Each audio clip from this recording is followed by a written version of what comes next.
guys, அஸ்ஸலாமு அலைக்கும். எனக்கு கோழிக்கோடு ஸ்டைலில் தம் பிரியாணி பண்ணலாம். அதுக்கு சின்ன உள்ளி, இஞ்சி, வெள்ளைப்பூடு, பச்சை மிளகு, மல்லி, புதினா இவ்வளோத்தையும் அரைச்சி வச்சுருக்கேன். ஒரு பேன் எடுத்துகிட்டு அதில் 1/2 கிலோ சிக்கன், கொஞ்சமாக வந்துட்டு உள்ளி, தக்காளி, மல்லி, புதினா, நம்ம அரைச்சி வச்சுருக்க மசாலாவில் 1 ஸ்பூன், மஞ்சப்பொடி, மல்லிப்பொடி, கரம் மசாலா, கொஞ்சமாக பெப்பர் பவுட்ரு, அதுக்கப்புறம் வந்துட்டு தயிர், லெமன் ஜூஸ் இவ்வளோத்தையும் போட்டு நல்லா 1 hour மேரினேஷன் பண்ணி வச்சுக்கணும்.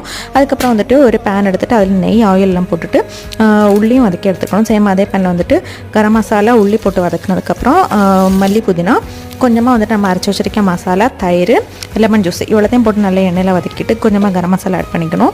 அதுக்கப்புறம் வந்துட்டு 1க்கு 1 தண்ணி எடுத்திருக்கேன். அதுக்கப்புறம் உப்பு போட்டுட்டு அது கொதிச்சதுக்கப்புறம் நம்ம வந்துட்டு அரி போட்டு ஒரு 90% இறக்கிடணும். பேலன்ஸ் வந்துட்டு நான் சைட் பை சைடு வந்துட்டு சிக்கனே வந்துட்டு ஒரு இதில் வந்துட்டு பண்ணிட்டேன். இது பேலன்ஸ் வந்துட்டு தம் போடுறது மட்டும்தான். இதோட டீட்டெயில் வீடியோ வந்துட்டு நாளைக்கு நான் கண்டிப்பாக அப்லோட் பண்ணுறேன். இன்றைக்கி எங்கள் வீட்டில் என்ன ஸ்பெஷல் அப்படின்னா சிக்கன் 65, அடுத்து வந்துட்டு கத்திரிக்காய் தொக்கு, ரைத்தா, சிக்கன் தம் பிரியாணி இவ்வளோ தான். நாளைக்கு இன்னொரு வீடியோவில் பார்க்கலாம்.